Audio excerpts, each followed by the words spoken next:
Quelle est la clé de la réussite? C'est quoi le secret des gens qui réussissent dans tout ce qu'ils entreprennent? Cette question, je me la suis posée tellement souvent, mais aujourd'hui, j'ai compris qu'il n'y a pas un secret, mais une liste de facteurs déterminants. Des facteurs qui, bien sûr, concernent des actions concrètes à mettre en place, mais également, et surtout même, je dirais, qui concernent votre état d'esprit. Et c'est ce qu'on va voir dans la vidéo d'aujourd'hui. Salut, c'est Josiane, je suis entrepreneur, j'ai créé la marque de cosmétiques Made in Africa Iwalewa.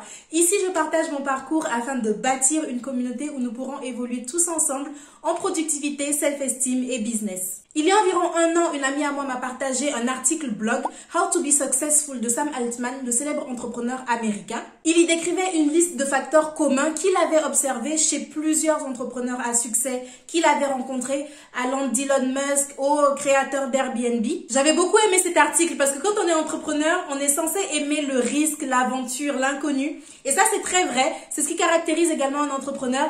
Mais parfois, il faut se l'avouer, on a juste envie que quelqu'un nous tienne la main et nous dise voilà le chemin à suivre, voilà, c'est dans cette direction-là qu'il faut aller. Et cet article-là avait joué un petit peu ce rôle de guide pour moi. D'ailleurs, je le relis souvent, je vous mets le lien en description. J'ai trouvé que ce serait intéressant de jouer ce rôle de boussole à mon tour et de vous partager 11 facteurs clés pour réussir votre projet d'entreprise. Pour cette vidéo, je ne vais pas seulement me baser sur les écrits de Sam Altman, je vais également me baser sur ma propre expérience et des réglages que j'aurais dû faire sur mon mindset au plus tôt. Sans plus tarder, c'est parti pour la vidéo. Le premier facteur selon moi est déjà de définir qu'est-ce que c'est la réussite selon vous et d'être honnête avec ça. Il ne s'agit pas de se laisser influencer parce que les autres veulent pour vous ou alors ce qu'ils veulent pour eux-mêmes leur propre vie, mais il s'agit de savoir vous, qu'est-ce que vous voulez exactement. Vous pouvez pas passer votre temps à essayer de vous conformer à des normes que d'autres ont définies parce que vous pourrez jamais vivre heureux comme ça. Vous allez tout le temps vivre dans le regret à vous dire et si j'avais fait ça, et si j'avais fait ci comme ci.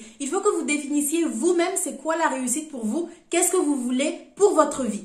Un bel exercice qui peut vous aider à définir le succès selon vos propres termes et également votre vision, c'est d'écrire comment est-ce que vous vous voyez dans 20, dans 25 ans, dans 30 ans. Vous l'écrivez sur un papier ou alors dans un document Word, peu importe, et vous décrivez de façon détaillée, c'est-à-dire où est-ce que vous vivez, comment est-ce que vous vous sentez, qu'est-ce que vous avez accompli, qui sont les personnes les plus importantes de votre vie. Je vous ai déjà parlé plusieurs fois de cette technique, mais c'est parce que je trouve qu'elle est vraiment importante à mettre en place.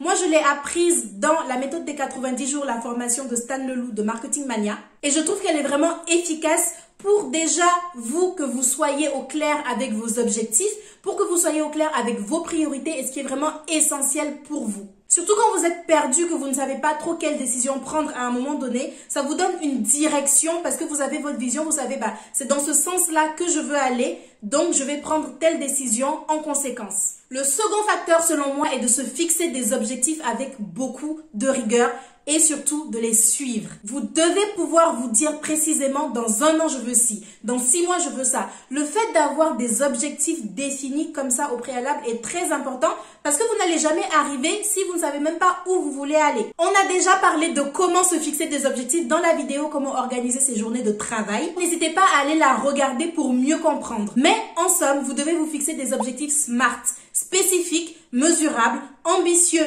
mais réalisables et spécifiés dans le temps. Une fois que vous avez défini vos objectifs, ne les mettez pas juste dans un coin pour aller les consulter 2 fois par an. Moi, c'est ce que je faisais avant. Mais suivez-les vraiment, regardez-les fréquemment, établissez un plan d'action, une stratégie pour pouvoir y parvenir. Ne vous fixez pas seulement des objectifs sur des résultats, mais également sur des actions à mettre en place. On ne peut pas toujours contrôler les résultats, mais on peut toujours contrôler ses actions. Ne dites pas par exemple, je veux avoir 150 abonnés sur Instagram ce mois-ci. Dites également, je veux faire un post 1 fois par jour sur Instagram. Les abonnés, le résultat, vous ne pourrez pas forcément le contrôler. Par contre, vous saurez que vous pouvez contrôler que 1 fois par jour, vous allez poster sur Instagram. Et le fait d'accomplir cet objectif, ça va vous motiver, ça va vous donner encore un petit peu d'énergie pour en accomplir d'autres. Le troisième facteur, savoir patienter.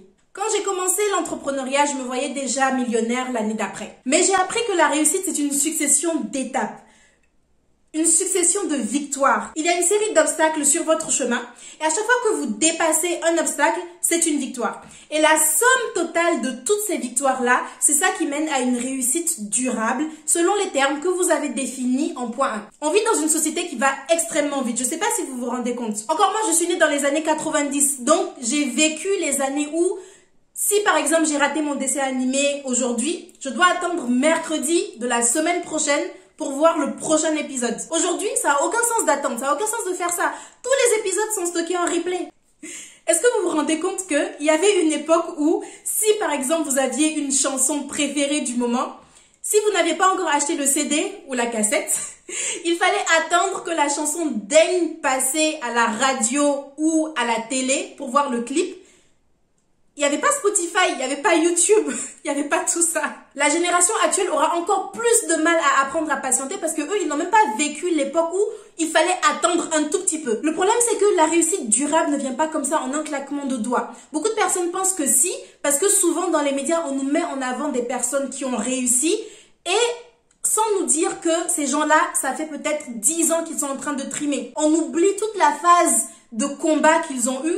On nous met juste en avant le fait que, on ne connaissait pas hier, aujourd'hui on le connaît, il est célèbre, il a réussi. Si vous vous documentez sur la biographie des entrepreneurs à succès, vous allez vous rendre compte qu'ils n'ont pas réussi tout de suite. Ils ont travaillé pendant des années, ils ont connu beaucoup d'échecs, beaucoup d'obstacles, ils les ont tous dépassés et c'est ça à un moment donné qui a donné la réussite globale. Phil Knight a mis plus de 10 ans à mettre sur pied Nike tel qu'on le connaît aujourd'hui. Même Mark Zuckerberg, il dit « Les gens pensent que Facebook c'est la première chose que j'ai créée, mais pas du tout. » En cosmétique, on parle beaucoup de L'Oréal, c'est bien sûr les leaders, c'est la référence en termes de cosmétique, mais c'est une entreprise qui a plus de 100 ans.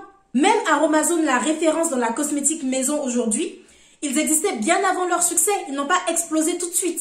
Il faut savoir patienter parce que c'est quand on est impatient qu'on se décourage et qu'on abandonne. Quatrième facteur, la persévérance. Pour aller avec ce que j'ai dit juste précédemment, vous ne savez pas quand est-ce que votre succès va arriver. Donc, il faut continuer à vous battre. Vous connaissez la blague du fou qui voulait s'échapper d'un asile ? C'est une blague qu'on m'a racontée quand j'étais petite. C'est un fou qui voulait s'échapper d'un asile et l'asile avait 100 portes. Donc, il décide de s'échapper, il commence à courir, il franchit toutes les portes.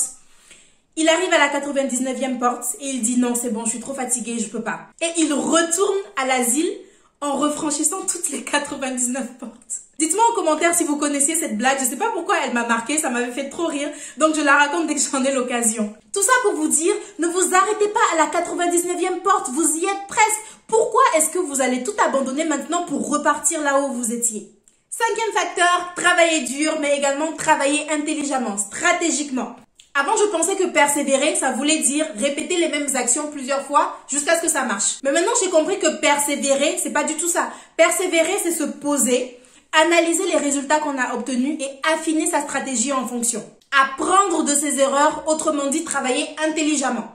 Moi, ce que j'avais même pris l'habitude de faire, c'était à chaque fois que je faisais une erreur, à chaque fois que je tombais dans un piège, je l'écrivais dans un document Word que j'avais nommé les 10 règles d'or. À chaque fois que je me retrouve dans une certaine situation, je reprends le document, je le relis pour me rappeler quelle erreur j'avais commise afin de ne pas la commettre à nouveau. Sixième facteur, tout faire en son temps et ne pas se comparer aux autres. La comparaison est un fléau qui éloigne énormément du succès. Parce que vous êtes tellement occupé à observer ce que les autres sont en train de faire, à envier leurs résultats sans pour autant savoir quelle est leur vie réelle, que vous ne vous concentrez même pas sur vous, ce que vous avez à faire. Je le sais parce que moi-même, j'ai été une grosse envieuse. Quelqu'un qui me compare énormément aux autres. Mais aujourd'hui, je sais que mes objectifs, ce ne sont absolument pas les mêmes objectifs qu'une autre personne. On n'a pas la même vie, on n'a pas la même destinée. Chacun a sa place dans ce monde.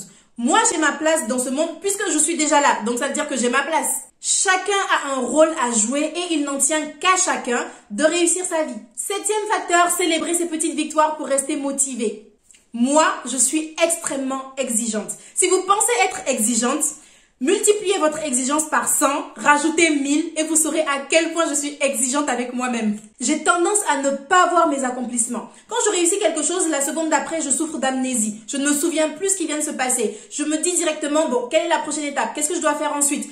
Je n'y pense même plus en fait. Maintenant, je sais que ce sont ces victoires intermédiaires-là qui vont me nourrir, qui vont m'aider à accomplir encore d'autres objectifs. Je n'aime même plus dire petite victoire parce qu'une victoire, c'est une victoire, il n'y a rien de petit. Donc, je préfère dire peut-être victoire intermédiaire, mais petite victoire, je trouve que finalement, c'est pas représentatif. 8e facteur, se former.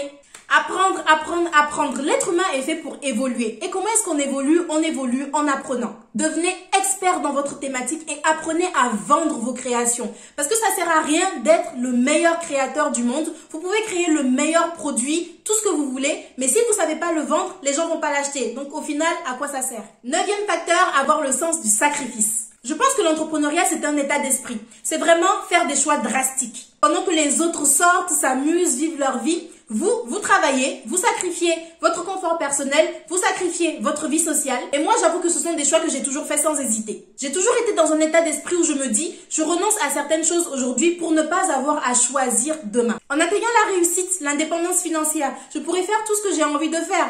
Travailler quand j'ai envie de travailler, me reposer si j'ai envie de me reposer, m'investir dans d'autres projets sans aucune limite, sans aucun regret. 10e facteur de réussite, rester concentré. Il ne s'agit pas de travailler sur un certain projet pendant 2 mois à fond, puis les 2 prochains mois, vous allez faire quelque chose qui n'a rien à voir. Ma coach en développement personnel, elle me disait l'énergie est comme un gaz. Dans un endroit qui est vaste, aéré, il n'a aucun effet. Par contre, dans un endroit qui est restreint, il peut tout faire exploser. Ne dissipez pas votre énergie à faire une petite chose à gauche, à droite, qui n'ont aucun rapport les unes avec les autres. Ça n'aura aucun effet. Concentrez-vous. 11e et dernier facteur de réussite, acceptez qu'il y a des périodes de bas et qu'elles sont nécessaires. Il faut qu'il pleuve pour que les fleurs poussent. C'est une parole de chanson, ça. C'est quand vous êtes au plus bas que vous apprenez le plus de choses et donc que vous évoluez. C'est vrai que ce n'est pas agréable d'être au fond du trou. Mais il n'y a que ça pour devenir meilleur. C'est la fin de la vidéo. Merci beaucoup d'avoir regardé. J'insiste beaucoup sur le mindset parce que pour moi, c'est comment on se sent, quel est notre état d'esprit qui va également conditionner la réussite. Dites-moi en commentaire à quel stade de votre projet vous en êtes, si vous êtes d'accord avec les facteurs de succès que j'ai présentés ici ou non. Je serai très heureuse de vous lire. Abonnez-vous pour ne pas manquer d'autres vidéos de ce type. Je poste tous les mercredis et les dimanches. Donc d'ici là, je vous dis à mercredi prochain. Ciao!